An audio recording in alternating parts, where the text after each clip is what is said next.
Hello guys, আসসালামু আলাইকুম and welcome to ভূত আড্ডা। শুরু হয়ে গেল ভূত আড্ডার আরও একটি নতুন এপিসোড। আর বরাবরের মতোই আমি আপনাদের সাথে আছি, আপনাদের হোস্ট, আপনাদের দোস্ত ইমরান এইশ খান। মূল এপিসোডে যাওয়ার আগে আপনাদেরকে বলতে চাই, আপনারা হয়তো ইতিমধ্যেই জানেন আমাদের বাংলাদেশের বর্তমান বন্যা পরিস্থিতি। মানুষ অনেক বেশি সংকটে পড়ে গেছে, অনেক বেশি দুর্বিষহ যন্ত্রণা ভোগ করছে। আশা করি আপনারা আপনাদের জায়গায় থেকে যতটা পারবেন তাদের পাশে দাঁড়াবেন, তাদেরকে হেল্প করবেন। আমি জানি আপনারা অনেকেই ইতিমধ্যেই টিম আকারে বা এককভাবে তাদের পাশে গিয়ে দাঁড়িয়েছেন। আমাদেরও ভূত আড্ডা টিমের পক্ষ থেকে ক্ষুদ্র একটা প্রচেষ্টা আরাফাত ভাইয়ের নেতৃত্বে তাদের জন্য একটা সাপোর্টিং হিসেবে একটা টিম আমরা ইতিমধ্যে প্রেরণ করেছি। তো তারা তাদের কাজ করে যাচ্ছে। আপনারা যদি আমাদের টিমের সাথে যুক্ত হতে চান তো সেই ক্ষেত্রে আপনি আমাদের সাথে যোগাযোগ করতে পারেন। বিশেষ করে আরাফাত ভাইয়ের সাথে কন্ট্যাক্ট করতে পারেন। টিমে অ্যাড হওয়া বা আরও যাবতীয় যদি হেল্প করতে চান সেক্ষেত্রেও আরাফাত ভাইয়ের সাথে কন্ট্যাক্ট করতে পারেন। তো সেই ক্ষেত্রে আজকের ডেসক্রিপশন বক্সে আরাফাত ভাইয়ের কন্ট্যাক্ট নাম্বার বা আনুষঙ্গিক নাম্বার আমি দিয়ে রাখবো। আপনারা চাইলে সেখানে আরাফাত ভাইয়ের সাথে কথা বলতে পারেন এবং তার মাধ্যমে বর্তমান অবস্থা সম্পর্কে জানতে পারেন। তো আশা করি আপনারা আপনাদের জায়গায় থেকে পুরোপুরি সাপোর্ট করবেন, তাদের জন্য অন্তত দোয়া তো করতে পারবেন। যারা সরেজমিনে গিয়ে তাদের পাশে দাঁড়াতে পারছেন না, অন্তত ঘরে বসে তাদের জন্য তো দোয়া করতে পারেন। আমরা পারি না? অবশ্যই কিন্তু পারি। শুধু চারটা হাত পা থাকলেই তো মানুষ হয় না, মনুষ্যত্ব বোধটাও তো লাগে, তাই না? তো আশা করি আমার লিসেনারদের মধ্যে মনুষ্যত্ব বোধটা অনেক বেশি আছে, এটুকু আমি বিশ্বাস করি। আপনারা আপনাদের জায়গায় থেকে তাদের পাশে ছিলেন এবং আগামীতেও থাকবেন, এটাই আমি বিশ্বাস করি এবং এটাই করতে চাই। তো অনেক কথাই বলে ফেললাম, এখন আর কথা বাড়াবো না, সরাসরি আমাদের আজকের এপিসোডের কাজ শুরু করে দিচ্ছি। আজকে আপনাদের জন্য নিয়ে এসেছি পরপর দুইটি ভয়ঙ্কর ঘটনা। আশা করি আজকের এই ঘটনা দুইটি আপনাদের অনেক বেশি ভালো লাগবে। তো আজকে প্রথমেই আপনারা শুনতে পাবেন আমাদের একজন লিসেনার প্রথমবারের মতো আমাদেরকে ঘটনা পাঠিয়েছেন। যদিও এটি তার ছদ্মনাম, সে নিজেই বলেছেন, তো সেই নামে আমরা ঘটনা প্রকাশ করছি। তো মাহি ভাইয়ের ঘুল জিনের একটি দুর্দান্ত ভয়ঙ্কর একটা ঘটনা আছে। আশা করি এই ঘটনাটা আপনারা অনেক বেশি এনজয় করবেন। তো এরপর আছে আমাদের আরেকজন লিসেনার আতিক ইসলাম ভাইয়ের ভয়ঙ্কর শ্মশান নামের আরো একটি দুর্দান্ত লেভেলের ঘটনা। আসলে এক কথায় বলতে গেলে one of the best story, অনেক বেশি ডার্ক, অনেক বেশি গোছালো একটা স্টোরি। আশা করি এই ঘটনাটিও আপনারা অনেক বেশি এনজয় করবেন। তো মূল ঘটনায় যাওয়ার আগে আপনাদেরকে বলতে চাই, আপনারা যারা এখনো আমাদের চ্যানেলটিকে সাবস্ক্রাইব করেননি, খুব দ্রুত সাবস্ক্রাইব করে পাশে থাকা অল অপশনটি সিলেক্ট করে দিন এবং আমাদের সকল ঘটনাগুলো ছড়িয়ে দিন আপনার প্রিয় বন্ধু বান্ধব বা প্রিয় মানুষদের মাঝে, যাতে করে আমরা আরো বড় একটা টিম গঠন করতে পারি। আর আপনারাও যদি আমাদেরকে ঘটনা পাঠাতে চান সেক্ষেত্রে আপনাদের কাছে দুইটি ওয়ে আছে। প্রথমত আপনারা সরাসরি আমাদেরকে হোয়াটসঅ্যাপে নক দিতে পারেন, আর আমাদের হোয়াটসঅ্যাপ নাম্বার আমাদের ডেসক্রিপশন বক্সে অথবা কমেন্ট বক্সে প্রিন্ট আপ করা আছে। এছাড়াও আপনারা চাইলেই কিন্তু আমাদেরকে সরাসরি ইমেলের মাধ্যমেও ঘটনা পাঠাতে পারেন। আর আমাদের ইমেল অ্যাড্রেসটি হচ্ছে bhutadda.stories@gmail.com। আপনাদের জানাশোনা সেরা ভয়ঙ্কর ঘটনাগুলো আমাদেরকে লিখে কিংবা ভয়েস ক্লিপ আকারে পাঠিয়ে দিতে পারেন। তো আর কথা বাড়াবো না, এখন সরাসরি চলে যাব আজকের এপিসোডের প্রথম ঘটনায়। চলুন তাহলে শুনে আসি মাহি ভাইয়ের ঘুল জিন নামক সেই দুর্দান্ত ঘটনাটি।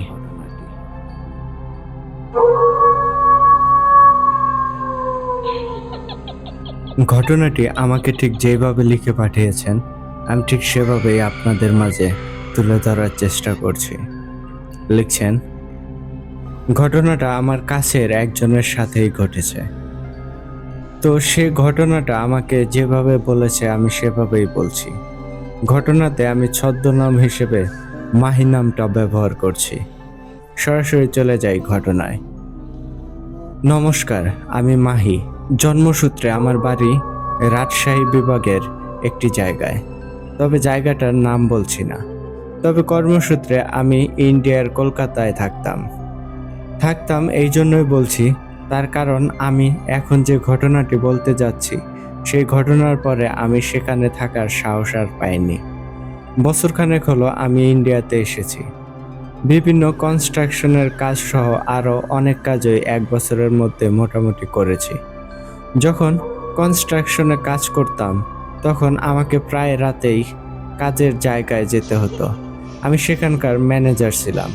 রাতে আমার তদারকি করা লাগতো যে কেউ যেন কাজে ফাঁকি না দিতে পারে।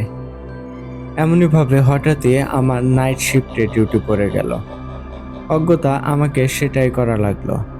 যারা কাজ করছে তাদের জন্য কিছুটা দূরে থাকা এবং খাওয়ার ব্যবস্থা করা হয়েছে, কারণ যারা কাজ করে এবং আমরা তদারকি করি রাত জেগে, তাদের দিনের বেলায় অনেক বিশ্রামের প্রয়োজন, যাতে করে রাতের কাজে আমাদের কোনো ক্লান্তি ভাব না আসে। তবে কাজের সাইড থেকে ফ্ল্যাটে আসার সময় একটি কাশবন পড়ত, তারপর আমাদের ফ্ল্যাট।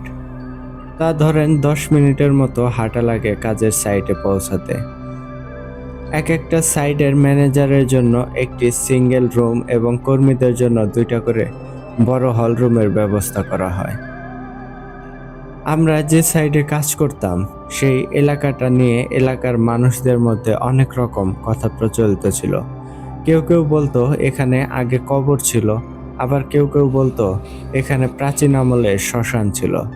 অবশ্য দুই পক্ষের কোনো কথাই অযৌক্তিক হয় বলে আমি বুঝেছিলাম, কারণ আমরা যখন কাজ করতেছিলাম তখন মাটি খোঁড়ার সময় মাটির নিচ থেকে আমরা কিছু হাড় পেয়েছিলাম এবং শ্মশানে যে কাঠ কয়লাগুলো থাকে তেমন কাঠ কয়লাও পেয়েছিলাম। কিন্তু হাড়গুলো যে মানুষেরই এবং কাঠগুলো যে শ্মশানেরই তার কোনো প্রমাণ ছিল না। এজন্য আমরা কেউই সেটা নিয়ে মাথা ঘামাইনি। একদিন রাতে আমি আমার সাইডে কাজ তদারকি করছিলাম।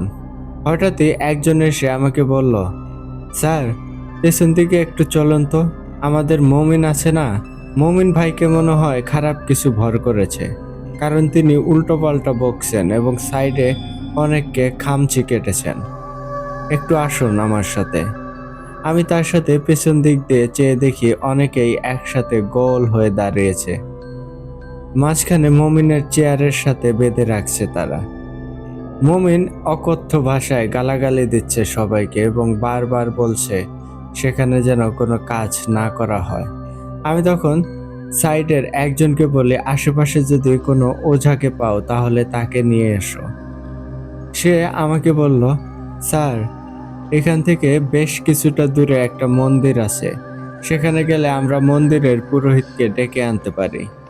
তবে আমার এই ঘটনা দেখার পর একা যাওয়ার সাহস নেই। আপনি যদি আমার সাথে আরো 2-1জনকে পাঠিয়ে দেন তাহলে আমি যে ডেকে আনতে পারি। আমি তার সাথে আরো কয়েকজনকে পাঠাই পুরোহিতকে ডেকে আনার জন্য। তারা কিছুক্ষণের মধ্যেই পুরোহিতকে ডেকে আনে। পুরোহিত এসে ঝাড়ফুঁক করে মমিনকে সুস্থ করে দেন এবং বলেন আমরা যেন তার উপর নজর রাখি। তারপর তিনি চলে যান। রাতে আবার যে যার মতো কাজ শুরু করে দেয়। তবে মমিনকে সেদিনকার মতো বিশ্রামের জন্য পাঠিয়ে দেওয়া হয়। সবাই যে যার মতো কাজ করতে লাগলো এবং আমি সবাইকে বললাম যে আমি রাতের খাবার খাওয়ার জন্য যাচ্ছি। তারাও যেন এসে খাওয়া দাওয়া করে নেয় কাজ শেষে। সকলে আমার কথায় সম্মতি জানালো এবং আমাকে বলল আমি যেন নির্দ্বিধায় খেতে যাই। তারপর আমি খাওয়ার জন্য সাইড থেকে বের হয়ে হাঁটা শুরু করে দিলাম। আগেই বলেছি সাইড থেকে আমার থাকার জায়গায় হেঁটে যেতে কমপক্ষে 10 মিনিটের মতন সময় লাগে। সে সময় শরৎকাল হওয়ায় রাস্তায় কাশবন ছিল অনেকগুলো। দিনের বেলায় সে জায়গাগুলো কোলাহলপূর্ণ থাকলেও রাতের বেলায় থাকতো একদম নিস্তব্ধ, যেন সেখানে ছোট্ট একটি সূচ ফেললেও সেটির শব্দ স্পষ্ট শোনা যেত। আমি যখন সে রাস্তা দিয়ে হেঁটে যাচ্ছিলাম তখন মনে হচ্ছিল আমার পেছনে কেউ যেন হেঁটে আসছে। আমি পেছনে ফিরতে আর কাউকে দেখতে পাইনি। তবে হেঁটে যাওয়ার সময় আশপাশ থেকে অনেক রকম শব্দ শুনতে পাচ্ছিলাম। মাঝে মাঝে কাশবনগুলো নড়ে চড়ে উঠেছিল। মনে হচ্ছিল কেউ যেন তার মধ্যে লুকিয়ে রয়েছে। আমার মনের মধ্যে ভয় কাজ করলেও আমি ভয় কাটাতে সাহস করে হাতে থাকা টর্চ লাইটটি সেদিকে মেরে বলে উঠলাম, কে কে ওখানে? তবে তার কোনো প্রত্যুত্তর আমি পেলাম না। আমি ভয়ে ভয়ে চলে আসলাম আমাদের থাকার জায়গায়। আমি খাওয়া দাওয়া করে যখন উঠি তখন রাত 3:30 কি 4টা বাজে। আমি খাওয়া দাওয়া করে উঠতেই দেখলাম সাইটের কর্মীরা সকলেই চলে এসেছে। আমি তাদের থেকে মুমিনের সংবাদ শুনলাম। তারা বলে সে ভালো আছে, আর কোনো সমস্যা হয়নি। তারপর আমি সেই রাতে ঘুমিয়ে গেলাম। পরের দিন ছিল রবিবার। রবিবার মানে এখানে বন্ধের দিন। বন্ধের দিনগুলো আমরা সকলে মিলে ছোটখাটো অনুষ্ঠানের আয়োজন করি, যাতে করে সারা সপ্তাহের ক্লান্তি একটু হলেও কমে। সেদিনও তার ব্যতিক্রম কিছু হলো না। আমরা সকলেই ছোটখাটো একটি পিকনিক করি আমাদের থাকার জায়গাতেই। আনন্দ উল্লাসের মধ্যে দিয়ে আমরা পিকনিকটা শেষ করি। রাতে যখন ঘুমাতে যাই তখন ঘড়িতে রাত 1টা। হঠাৎ আমার ঘরের দরজায় কে যেন ধাক্কাতে শুরু করলো এবং আমার নাম ধরে ডাকা শুরু করলো। স্যার, স্যার, দরজাটা খুলুন। স্যার, দরজাটা খুলে একটু বাহিরে আসুন। আমি ধাক্কাধাক্কির আওয়াজ শুনে বাহিরে বের হয়ে আসলাম এবং সমস্যা জিজ্ঞেস করলাম। সে বলল, স্যার, ওই যে হৃদয় আছে না, ওর সাথে আজকে সেম সমস্যা হচ্ছে, যেটা কালকে মমিনের সাথে হয়েছিল। আপনি আমাদের ঘরে আসুন দয়া করে। আমি তার সাথে তার রুমে চলে গেলাম। সকলে ভয় পেয়ে আছে সেই ঘরের। সবার মুখে আতঙ্কের ছাপ। তখন হৃদয় ভারী আওয়াজে বলে উঠল, বলেছিলাম বারবার, বলেছিলাম এখানে কাজ না করতে। শুনলি না কেউ আমার কথা? সাবধান করেছি বহুবার, কিন্তু কেউ আমার কথায় গুরুত্ব দেস নাই। মরবি, সকলে এক এক করে মরবি। হৃদয় যখন কথাগুলো বলছিল তখন মনে হচ্ছিল একসাথে অনেকগুলো আওয়াজ কথা বলছে। আমি আবারও কয়েকজনকে পাঠাই পুরোহিতকে নিয়ে আসার জন্য। তারা পুরোহিতকে নিয়ে আসলে পুরোহিত এসে হৃদয়কে আবারও সুস্থ করে দেন। তারপর কিছু রিচুয়াল করে চলে যান।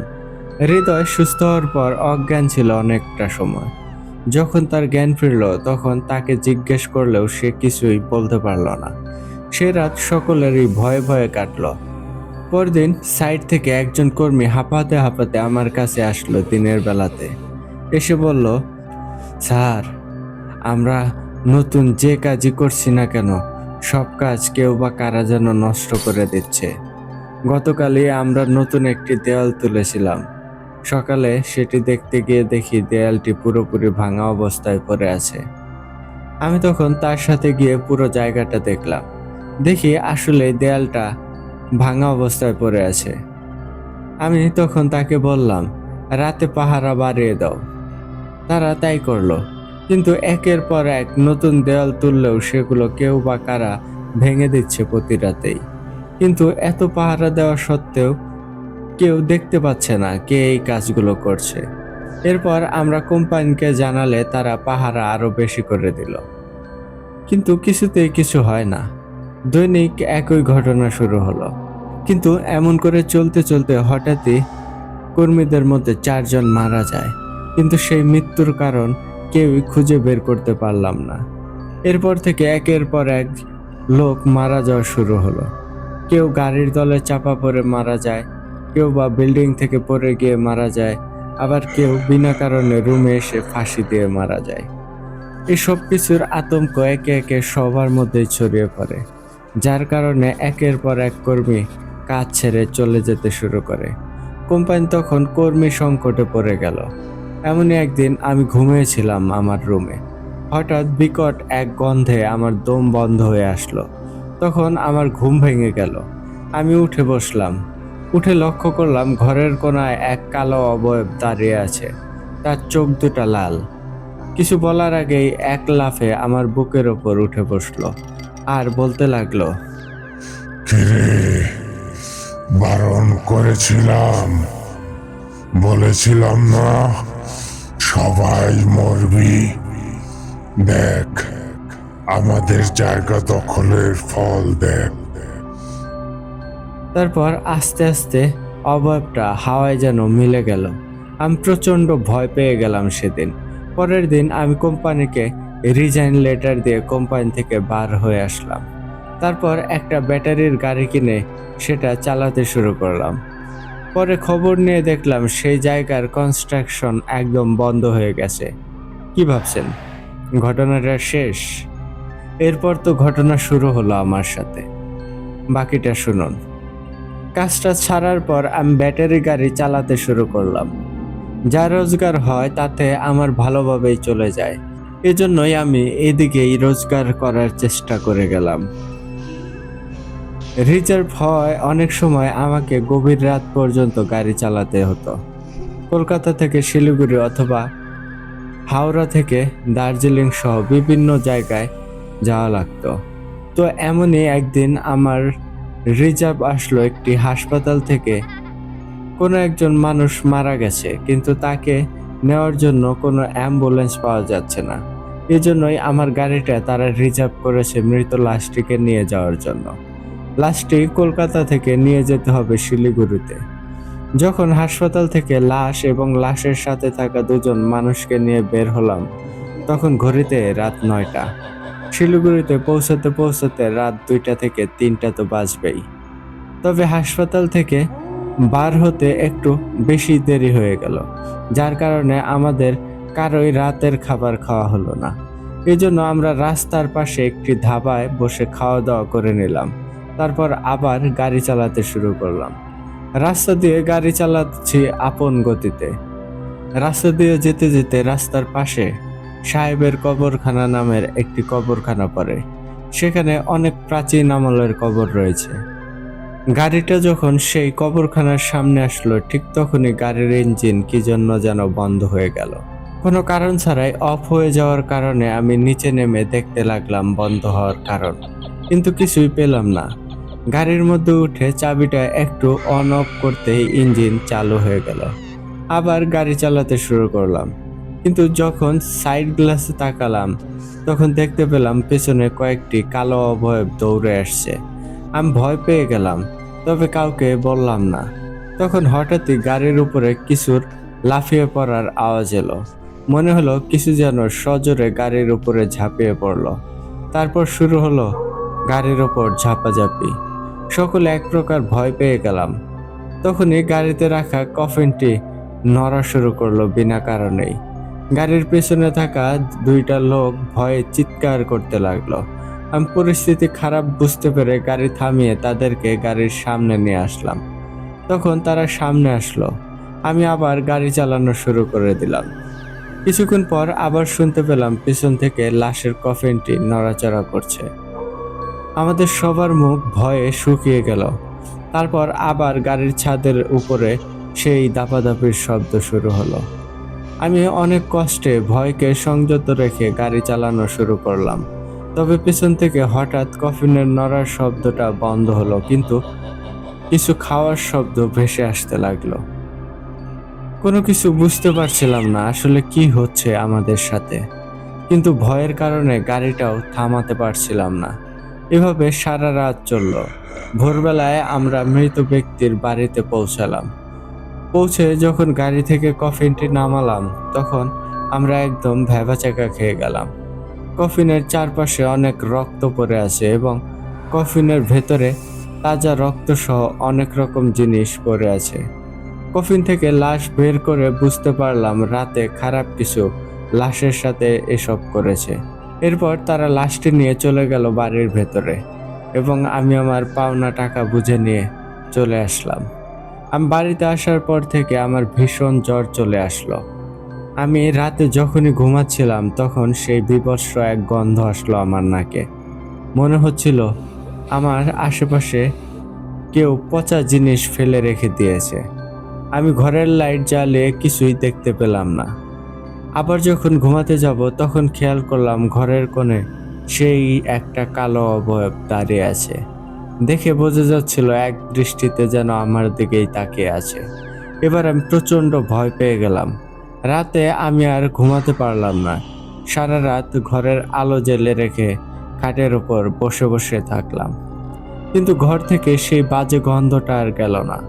পরদিন সকালে আমি তান্ত্রিককে ডেকে আনলাম আমার বাড়িতে। তান্ত্রিক আমার বাড়িতে এসে বলল, সমস্যা তো কিছু একটা আছে, আমি রাতে আসন করে দেখব, তারপর সমস্যা বুঝে সমাধান করব। আমি তার কথায় সম্মতি জানালাম। রাতে সেই তান্ত্রিক চলে আসলো আমার বাড়িতে। সে এসে আসন বানালো বাড়িতে, তারপর আমাকে বলল আমি যেন ঘরের ওই কোণাতে চুপ করে বসে থাকি। আমি তার কথা মতো ঘরের কোণায় চুপ করে বসে থাকি। তান্ত্রিক ঘরের চার কোণায় 4টি বাতি ধরালো এবং ঘরের ঠিক মাঝ জায়গায় একটি আসন তৈরি করলো। তারপর আগুন জ্বালিয়ে ওম শুরু করলো। কিছুক্ষণ পর আমি দেখতে পেলাম তান্ত্রিকের সামনে একটি কালো ছায়ার মতো কিছু একটা হাজির হয়েছে। তান্ত্রিক সেটার সাথে অনেকক্ষণ ধরে বিভিন্ন রকম কথা বলেন, কিন্তু কথাগুলো কোন ভাষায় এটা ঠিক বুঝতে পারছিলাম না, যার কারণে কথা শুনলেও তারা আসলে কি বলছে সেটা বুঝতে পারিনি। তবে ভাবসাব দেখে বুঝতে পারলাম তাদের দুইজনের মধ্যে তুমুল পরিমাণে বাকবিতণ্ডা হচ্ছে। হঠাৎ তান্ত্রিক তার সামনে রাখা মাথার খুলিতে একটি ওমের আগুনের কাঠি দিয়ে সজোরে আঘাত করলো, আর তখনই কালো ছায়াটি হাওয়ায় মিশে যায়। তান্ত্রিক আমাকে উদ্দেশ্য করে বলে, তোমার পিছনে ঘুল পিশাচ লেগেছিল। তুমি হয়তো কোনো কবরের ওপর কোনো কাজ করেছিলে, যেটি ছিল তাদের বাসস্থান, যার কারণে তারা ক্ষেপে গিয়ে তোমার উপর এভাবেই হামলা চালিয়ে যাচ্ছে। তুমি সময় থাকতে থাকতে আমাকে ডেকে এনে সমস্যার সমাধান করেছো, যার জন্য তুমি এই যাত্রায় প্রাণে বেঁচে গেছো। তবে সাবধানে থেকো, এমন ঘটনা আর ঘটলে তোমার জীবন সংকটে পড়তে পারে। পারলে এখান থেকে দূরে গিয়ে তুমি থাকো, তাহলে অনেকটা সুরক্ষিত থাকবে। আর এই তাবিজটা রাখো, তাবিজটাতে আমি কিছু মন্ত্র পড়ে দিয়েছি, আশা করা যায় কোনো সমস্যা হবে না। আমি পিশাচটাকে মেরে ফেলেছি, তবে তার সাথে আরো অনেকগুলো পিশাচ ছিল। তারা যদি এটি জানতে পারে তাহলে তোমার উপর আবারও হামলা করতে পারে, তাই সাবধানে থেকো। এটি বলে তান্ত্রিক চলে গেল।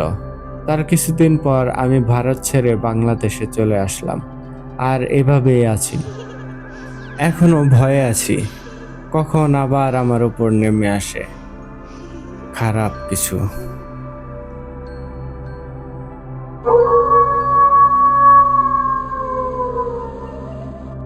ধন্যবাদ মাহি ভাই এত সুন্দর একটা ঘটনা আমাদের সাথে শেয়ার করার জন্য।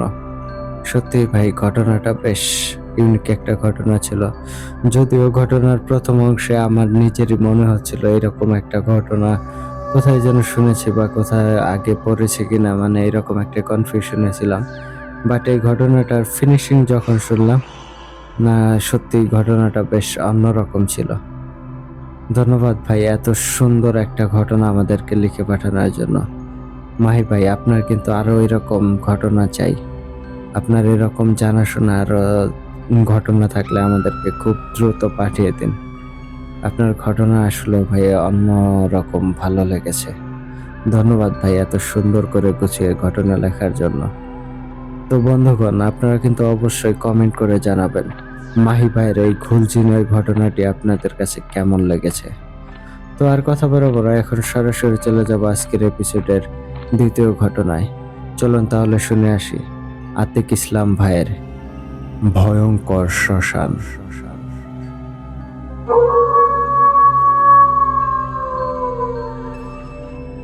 ঘটনাটি আমাকে ঠিক যেভাবে লিখে পাঠিয়েছেন আমি ঠিক সেভাবেই আপনাদের মাঝে উপস্থাপন করার চেষ্টা করছি। লিখছেন, ইমরান ভাই ও ভূতাড্ডার সকল লিসেনার্স আমার সালাম নেবেন। আসসালামু আলাইকুম। আমার নাম আতিকুল ইসলাম।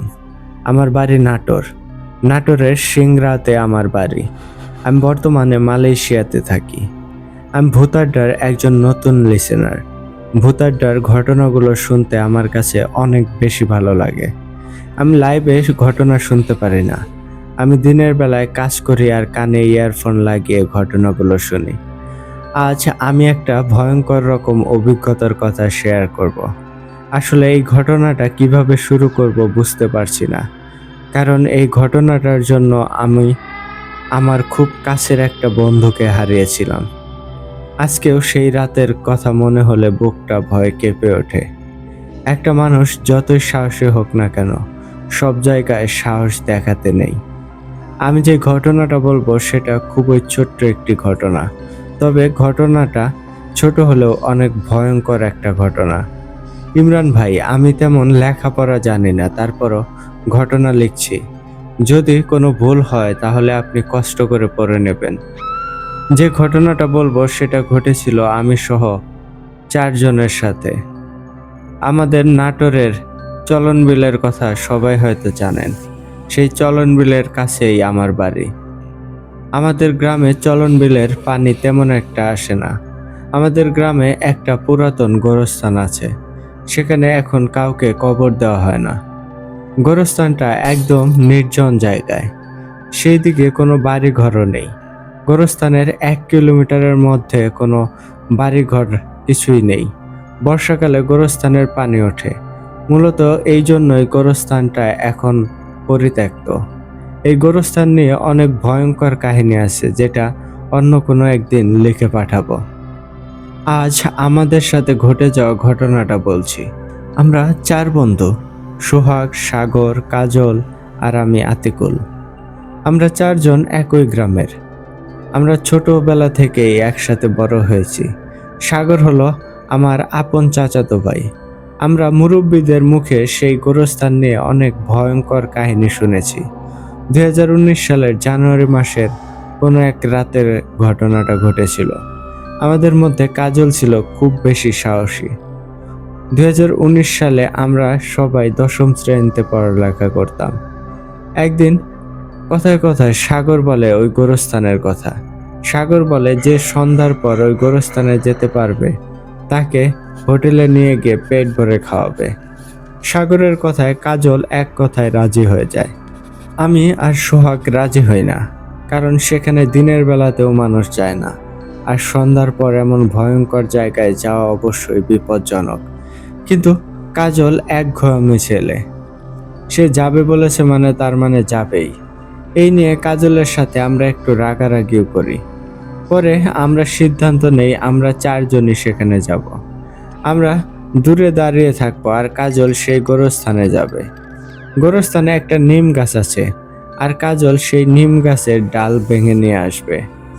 আমি কাজলকে ভেবে দেখতে বলি, কিন্তু কাজল যাবেই। তার নতুন করে ভাবার আর কিছু নেই। আমরা সবাই জানতাম জায়গাটা খুবই ভয়ঙ্কর, তারপরও আমরা সবকিছু জেনে বুঝেই সেখানে যাওয়ার সিদ্ধান্ত নেই। আর এই সিদ্ধান্তটাই আমাদের জীবনের সবচেয়ে বড় ভুল ছিল। কথা মতো একদিন আমরা সেই গোরস্থানে যাওয়ার জন্য দিন ঠিক করি। সেই দিনটা ছিল শুক্রবার। শুক্রবার আমরা সবাই একসাথে জুমার নামাজ আদায় করি। আমরা সিদ্ধান্ত নেই আমরা 4 জন বিকেল বেলায় সেই জায়গা দিয়ে হাঁটতে যাব। তারপর সন্ধ্যা হয়ে গেলে কাজল গোরস্থানে যাবে আর আমরা দূরে দাঁড়িয়ে থাকব। কথা মতো আমরা বিকেল বেলায় বের হয়ে যাই। আমি সাথে একটা টর্চ লাইট নিয়েছিলাম। কাজল আর সোহাগের কাছে ফোন ছিল। আমরা 4 জন সিগারেট খেতাম। আমরা বেশি করে সিগারেট কিনে রাখি, সাথে কয়েকটা ম্যাচও কিনে নেই। আমার মন সায় দিচ্ছিল না যাওয়ার জন্য। যাওয়ার আগেও আমি কাজলকে বলি আরো একবার ভেবে দেখতে, কিন্তু কাজল উল্টো আমাকে বলে ভয় লাগলে যেতে হবে না, ওরা 3 জনেই যাবে। আমরা বিকেলবেলায় সেই দিকে রওনা দেই। সেখানে কোনো মানুষজন নেই। আমরা মাঠের মধ্যে বসে গল্প করছি আর সিগারেট খাচ্ছি। এমনভাবে সময় চলে যায়। তখন শীতকাল হওয়ায় ঠান্ডা লাগছিল। সেই মাঠে আবার কোনো ফসলও হতো না। মাঠের মধ্যে শুধু কাশবন আর কাশবন। এমনভাবে মাগরিবের আজান দিয়ে দেয়। চারদিকে অন্ধকার নেমে আসতে শুরু করে। আমরা সেই গোরস্থানের দিকে হাঁটতে থাকি। আমাদের 4 জনের মনেই ভয় করছিল, কিন্তু কেউ কাউকে বুঝতে দিচ্ছিলাম না। আমরা দূর থেকে গোরস্থান দেখতে পাচ্ছিলাম। শীতকাল হওয়ায় তখন কুয়াশা পড়ছিল। আমরা ধীরে ধীরে গোরস্থানের দিকে আগাচ্ছি। হঠাৎ করে আমরা দেখতে পাই দূর থেকে কেউ একজন আমাদের দিকেই আসছে। আমরা চারজন ভীষণ ভয় পেয়ে যাই, কারণ এই সময় তো এই দিকে কেউ আসার কথা না। আমরা চারজন দাঁড়িয়ে যাই। সেই লোকটা আমাদের খুব কাছে চলে আসে। আমরা দেখি লোকটা দেখতে পাগলের মতো, মাথায় বড় বড় চুলগুলো জট বেঁধে আছে, শরীরে ছেঁড়া জামা কাপড় আর একটা পুরাতন ময়লা কাঁথা শরীরে জড়ানো, মুখে বড় বড় দাড়ি আর মোচের জন্য মুখ দেখাই যাচ্ছে না। আমরা লোকটাকে দেখেই বুঝতে পারি সে একটা পাগল, কিন্তু আমরা এর আগে তাকে কখনোই দেখিনি। আর এত রাতে পাগলটা এইদিকে কি করছে? সেই পাগলটা আমাদের সামনে এসে দাঁড়ায়। আমি তখন ভয়ে রীতিমতো কাঁপছিলাম। পাগলটা আমাদের সামনে এসে আমাদেরকে একটা ধমক দেয়। তারপর আমাদেরকে বলে আমরা এই সন্ধ্যাবেলা এখানে কি করছি। কাজল পাগলটার কথায় পাত্তা দেয় না। কাজল পাগলটাকে চলে যেতে বলে, কিন্তু পাগলটা আমাদের বলে সামনে গেলেই আমরা বিপদে পড়ব, আর আমরা যেন এখনই বাড়ি চলে যাই, না হলে আমাদের বড় ধরনের ক্ষতি হবে। কাজল, সোহাগ আর সাগর পাগলটার কথায় পাত্তা দেয় না। কাজল পাগলটাকে বলে আমরা যেখানেই যাই, আপনার সমস্যা কি? আপনি এখানে কি করছেন? নেশাপানি কিছু করেন নাকি? দেখে তো সুস্থ মানুষ মনে হয় না। আপনি এই সন্ধ্যাবেলায় ওইদিকে কি করতে গেছেন? আপনি আপনার কাজে যান, আমাদের একটু কাজ আছে, আমরা একটু পরেই চলে আসব। পাগলটা কাজলের কথা শুনে বলে বেয়াদব ছেলে, আমি তোর থেকে বয়সে বড়, আমাকে কি তোরা পাগল ভেবেছিস? আমি রাতের বেলায় এই দিকেই চলাফেরা করি, তোদের ভালোর জন্য বলছি তোরা এখান থেকে চলে যা, আর সামনে যাস না, সামনে তোদের জন্য ভয়ঙ্কর কিছু অপেক্ষা করছে। পাগলটার কথা শুনে আমি সত্যি ভয় পেয়ে যাই, কিন্তু ওরা তিনজন পাগলটার কথায় বিরক্ত হয়। পাগলটা আমাদেরকে বারবার সাবধান করে ওইদিকে যেতে নিষেধ করে। আমিও ওদের তিনজনকে বলি বাড়ি চলে যাওয়ার জন্য, কিন্তু ওরা তিনজন যেতে রাজি হয় না। শেষে পাগলটা আমাদের শেষবারের মতো নিষেধ করে আমাদের পাশ কাটিয়ে চলে যায়। তখন সন্ধ্যা পার হয়ে রাত নেমেছে। এই ফাঁকা মাঠে নির্জন জায়গায় কেউ নেই, আশেপাশে কোনো বাড়ি ঘরও নেই। মানুষ তো দূরের কথা, আমরা চারজনই পিছনে তাকিয়ে দেখি পাগলটা হেঁটে হেঁটে চলে যাচ্ছে। কিছু দূর যাওয়ার পর কুয়াশায় পাগলটাকে আর দেখা যায় না। আমরা চারজন গোরস্থানের দিকে হাঁটতে থাকি। অন্ধকারে দূর থেকে গোরস্থানটা দেখে খুবই ভয়ঙ্কর লাগছিল। ফাঁকা মাঠের মধ্যে আমরা চারজন ছাড়া আর কেউ নেই। আমার মনে এক আকাশ সমান ভয় জড়ো হয়। এই শীতের মধ্যে আমি গরমে ঘামছিলাম। আমরা গোরস্থান থেকে কিছুটা দূরে দাঁড়িয়ে থাকি। তখন সাগর আর সোহাগ কাজলকে যেতে বলে। আমি তখনও কাজলকে নিষেধ করি, কিন্তু কাজল বলে কিছুই হবে না, ভয় পেলে সে আমাদের ডাক দেবে। কাজল দুইটা সিগারেট নেয়, একটা সিগারেট ধরিয়ে টর্চ লাইট নিয়ে গোরস্থানের দিকে যায়। আমরা গোরস্থান থেকে 200 হাতের মতো দূরে ছিলাম। কাজল গোরস্থানে যাচ্ছে আর লাইট মারছে। সেই লাইটের আলোয় আমরা গোরস্থানটা দেখতে পাচ্ছিলাম। চারিদিকে সবকিছু নীরব। আমরা তিনজন সেখানে দাঁড়িয়ে থেকে সিগারেট খাচ্ছি। আমরা দেখতে পাচ্ছি কাজল একা একা হেঁটে গোরস্থানের দিকে যাচ্ছে। কাজল গোরস্থানের কাছে চলে যায়। কাজল এবার আমাদের দিকে লাইট মারে। কাজলের কাছে ফোন ছিল। কাজল সাগরকে কল দেয়। সাগর কল রিসিভ করলে কাজল বলে সে এখন গোরস্থানের ভেতর ঢুকবে। যদি সমস্যা হয় তাহলে যেন আমরা তিনজন তার কাছে যাই। কাজল সাগরকে লাইনে থাকতে বলে। সাগর ফোন লাউড স্পিকারে রেখে দেয়। সাগর কাজলের সাথে কথা বলছে। আমরা দূর থেকে লাইটের আলো দেখতে পাই। কাজল গোরস্থানের ভেতরে ঢুকেছে। কাজল গোরস্থানের চারদিকে লাইট মেরে দেখছে। কাজল ফোনে জানায় সে এখন নিম গাছের ডাল ভাঙবে। নিম গাছটা ছোট হওয়ায় দাঁড়িয়ে থেকেই ডাল ভাঙা যায়। কাজল একটা ডাল ভেঙে সাগরকে বলে সে ডাল ভেঙেছে। আমরা তখনও কাজলের লাইটের আলো দেখতে পাচ্ছিলাম। কাজল বলে তার কাজ শেষ, সে এখন চলে আসবে। তখনই কাজল ফোনের মধ্যে সাগরের নাম ধরে ডাক দেয় আর বলে, কিরে সোহাগ, তুই এখানে কখন এলি? আমাকে ভয় দেখানোর জন্য এসেছিস নাকি? কাজলের এই কথা শুনে আমাদের তিনজনের কলিজা শুকিয়ে যায়, কারণ সোহাগ তো আমাদের সাথে। সাগর কাজলকে কিছু বলতে যাবে, তখনই কলটা কেটে যায়। আমরা দেখি কাজলের লাইটটাও বন্ধ হয়ে যায়। আমাদের তিনজনের বুঝতে বাকি নেই কাজল বিপদে পড়েছে। আমরা তিনজনের শরীর ঠান্ডা হয়ে আসে। গোরস্থানে কাজল আছে, যাব সেই সাহসটাও ছিল না। সাগর কাজলের নাম্বারে কল দেয়, কিন্তু কাজলের ফোন বন্ধ বলে। এই রাতের বেলায় এমন ভয়ঙ্কর জায়গায় কি করব কিছুই বুঝতে পারছিলাম না। বাড়িতে কল দেব সেই সাহসও ছিল না। বাড়িতে এই বিষয় বললে মেরেই ফেলবে। পরে আমরা তিনজন গোরস্থানে যাওয়ার সিদ্ধান্ত নেই। আমাদের ভয়ে অবস্থা খারাপ, এর মাঝেই আমরা ভয়ঙ্কর একটা দৃশ্য দেখতে পাই। আমরা তিনজনই দেখি একটা বড় আগুনের গোলা গোরস্থানের ভেতরে পড়ে গেল। এই ভয়ঙ্কর দৃশ্য দেখে আমরা দাঁড়িয়ে যাই। আমাদের আর সামনে আগানোর সাহস হয় না। আমরা সেখানে দাঁড়িয়ে আল্লাহকে ডাকি। আমরা তিনজন যা দোয়া পারি সব পড়ছিলাম। ভয়ে আমরা রীতিমতো কাঁপছিলাম। আমি তো ভয়ে কান্না করে দেই। তখন সেই পাগলটার কথা মনে হতে থাকে। পাগলটার কথা শুনে যদি বাড়ি ফিরে যেতাম তাহলে আর এমন বিপদ হতো না। এদিকে কাজলের জন্য খুবই চিন্তা হচ্ছিল। কাজলের সাথে খারাপ কিছু হয়েছে হয়তো।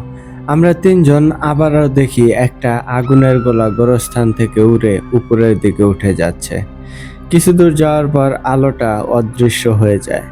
আমরা আল্লাহর নাম নিয়ে সামনের দিকে হাঁটা ধরি। আমার হাতে টর্চ লাইট ছিল। আমি টর্চ লাইটটা গোরস্থানের দিকে মারি, আর তখনই আমরা সব থেকে ভয়ঙ্কর দৃশ্য দেখি। সেই ভয়ঙ্কর দৃশ্য আর কখনোই দেখতে চাইব না। আল্লাহ যেন এমন ভয়ঙ্কর দৃশ্য কাউকেই না দেখায়। আমরা দূর থেকে স্পষ্ট দেখতে পাচ্ছিলাম দুইটা মাথাবিহীন সাদা ঘোড়া দাঁড়িয়ে আছে। ঘোড়ার উপরে দুইজন মানুষ বসে আছে। সেই দুইজন মানুষেরও মাথা নেই। মানুষ দুইটার মাথার জায়গায় আগুনের গোলা।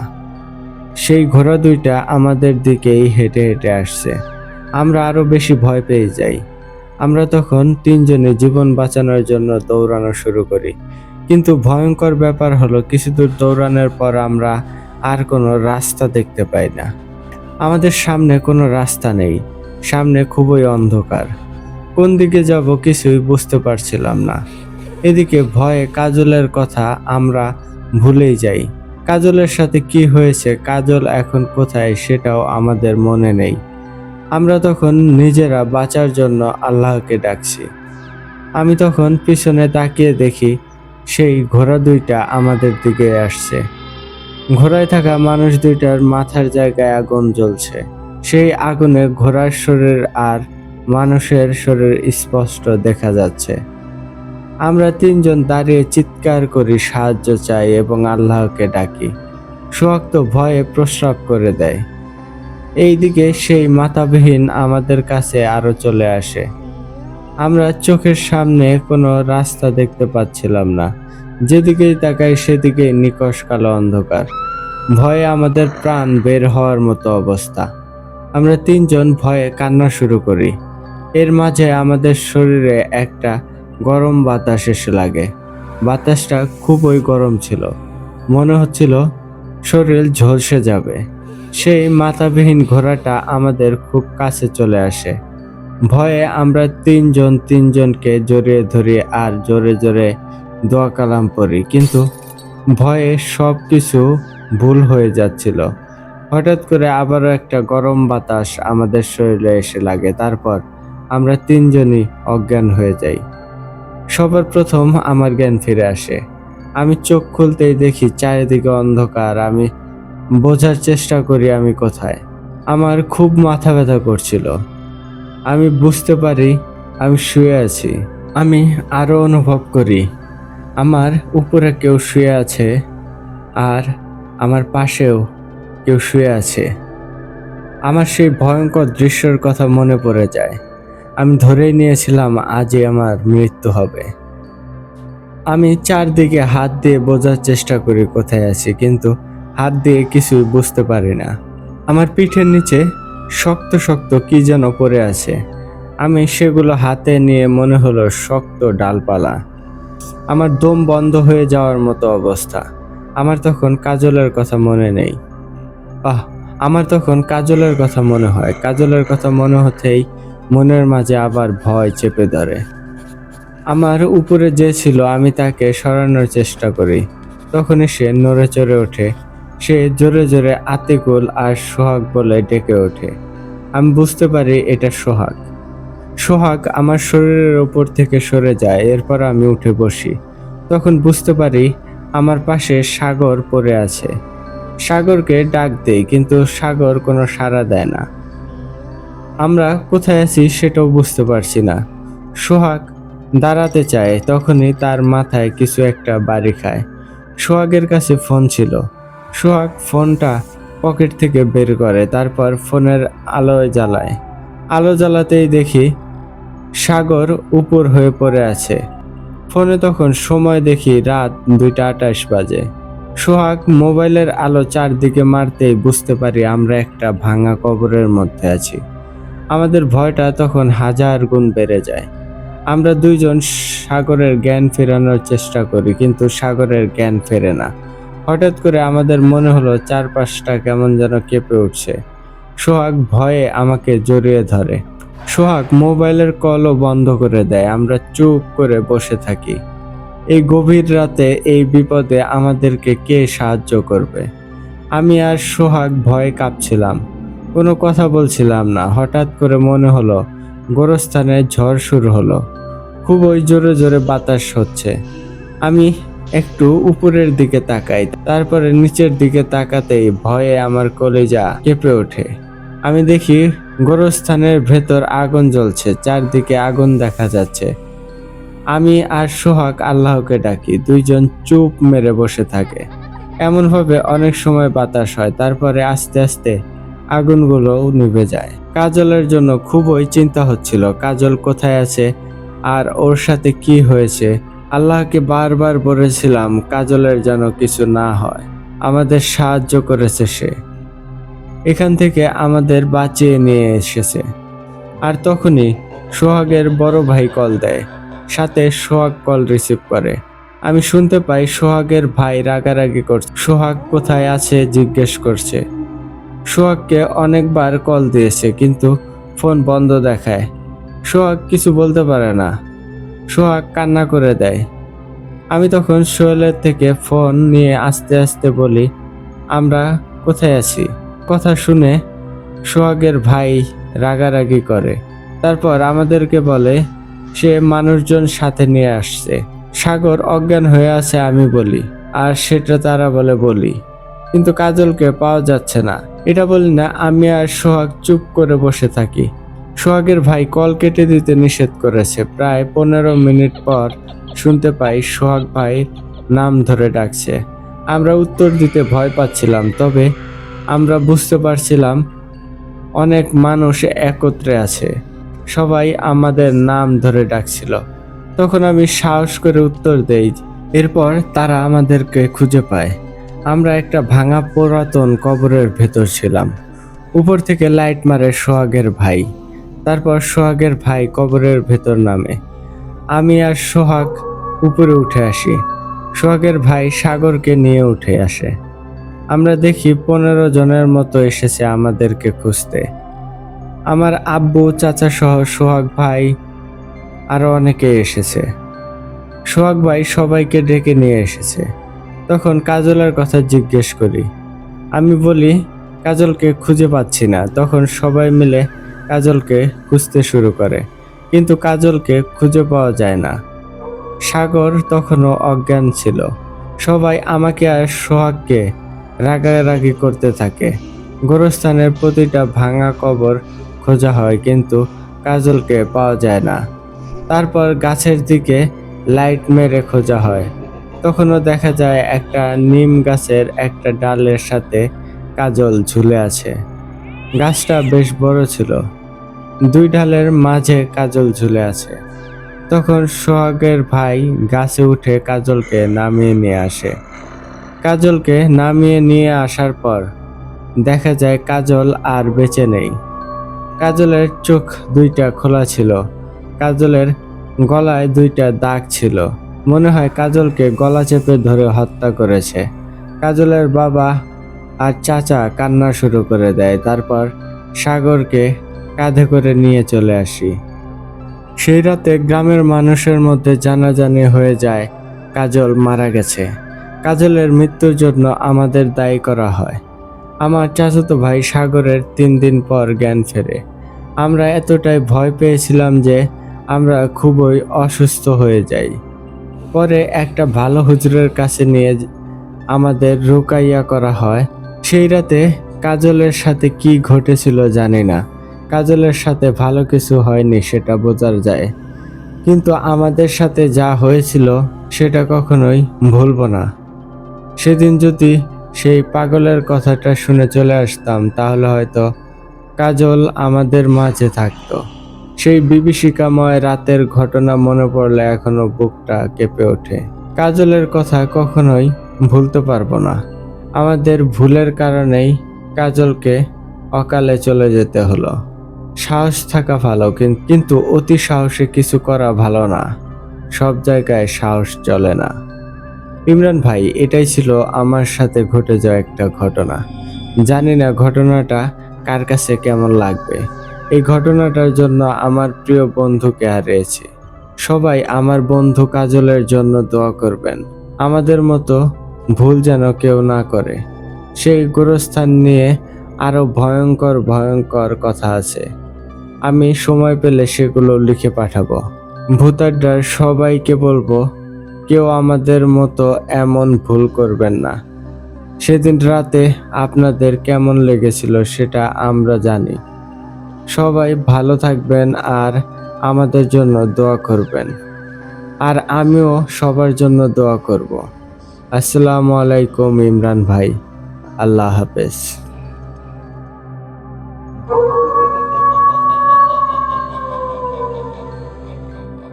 আতিক ইসলাম ভাই, ধন্যবাদ ভাই, এত সুন্দর এত ডার্ক একটা ঘটনা আমাদেরকে পাঠানোর জন্য ভাই। অনেক বেশি ভয়ানক একটা ঘটনা ছিল ভাই। সত্যি ভাই, ঘটনা যখন কাভার করছিলাম আমার রীতিমতো গায়ের লোমগুলো দাঁড়িয়ে যাচ্ছিল বারবার। মানে এত সুন্দর গোছালো ভাবে লিখছেন না, মনে হচ্ছিল না যে আপনি প্রথমবারের মতো আমাদেরকে ঘটনা লিখছেন। মনে হচ্ছিল যে আমাদের যে রেগুলার স্টোরি টেলার আছে, আমাদের যে সিনিয়র স্টোরি টেলার আছে, তাদের লেখার মতো একটা সৌন্দর্য আপনার লেখার মধ্যে আছে ভাই। ধন্যবাদ ভাই এত সুন্দর একটা ঘটনা আমাদেরকে লিখে পাঠানোর জন্য। আশা করি আপনি আগামীতেও আরো এমন সুন্দর সুন্দর ঘটনা আমাদেরকে পাঠাবেন। আপনার ঘটনার অপেক্ষায় রইলাম কিন্তু ভাই। তো লিসেনার্স, আপনারা কিন্তু অবশ্যই কমেন্ট করে জানাবেন আতিক ইসলাম ভাইয়ের এই ঘটনাটি আপনাদের কেমন লেগেছে। নট অনলি আতিক ভাই, মাহি ভাই, আতিক ভাই উভয়ের ঘটনাগুলো, মূলত আজকের এপিসোডটাই আপনাদের কাছে কেমন লেগেছে অবশ্যই কিন্তু কমেন্ট করে জানাবেন। আর আপনাদেরকে বলবো, আপনারা যারা এখনো আমাদের চ্যানেলটিকে সাবস্ক্রাইব করেননি, খুব দ্রুত সাবস্ক্রাইব করে পাশে থাকা অল অপশনটি সিলেক্ট করে দিন এবং আমাদের সাথে যুক্ত হয়ে যান, যাতে করে এর পরবর্তী সকল আপডেট সবার আগে যেন আপনার কাছে পৌঁছে যায়। আর আপনারাও যদি আমাদেরকে ঘটনা পাঠাতে চান, সেই ক্ষেত্রে আপনাদের ঘটনাগুলো পাঠানোর 2টি ওয়ে আছে। প্রথমত আপনারা সরাসরি আমাদেরকে হোয়াটসঅ্যাপে নক দিতে পারেন, আর আমাদের হোয়াটসঅ্যাপ নাম্বার আমাদের ডেসক্রিপশন বক্সে এবং কমেন্ট বক্সে প্রিন্ট আপ করা আছে। এছাড়াও আপনারা চাইলেই কিন্তু আমাদেরকে সরাসরি ইমেলের মাধ্যমে ঘটনা পাঠাতে পারেন, আর আমাদের ইমেল অ্যাড্রেসটি হচ্ছে bhutadda.stories@gmail.com। আপনাদের জানা শোনা সেরা ভয়ের ঘটনাটি আমাদেরকে লিখে কিংবা ভয়েস ক্লিপ আকারে পাঠিয়ে দিতে পারেন।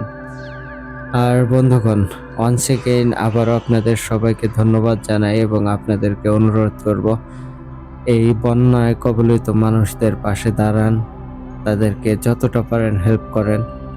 তাদের এই অসহায় মুহূর্তে আমরা সাহায্য না করলে কে করবে বলুন? তারা তো আমাদেরই ভাই, আমাদেরই বোন। আসুন আমরা সবাই যার যার জায়গা থেকে তাদের পাশে দাঁড়ানোর চেষ্টা করি, তাহলে দেখবেন অনেক বড় বড় সমস্যাও আমরা খুব সহজেই সলভ করতে পারবো, যদি সবার মধ্যে এই ইউনিটি থাকে, এই একতা থাকে। আশা করি আমার লিসেনার্সদের মধ্যে অবশ্যই এই একতাটা পাবো, এই মনুষ্যত্ববোধটা পাবো। সেই আশাতেই আজকের এপিসোডটি শেষ করলাম আমি, ইমরান এইচ খান। সবাই ভালো থাকবেন, সুস্থ থাকবেন। আসসালামু আলাইকুম।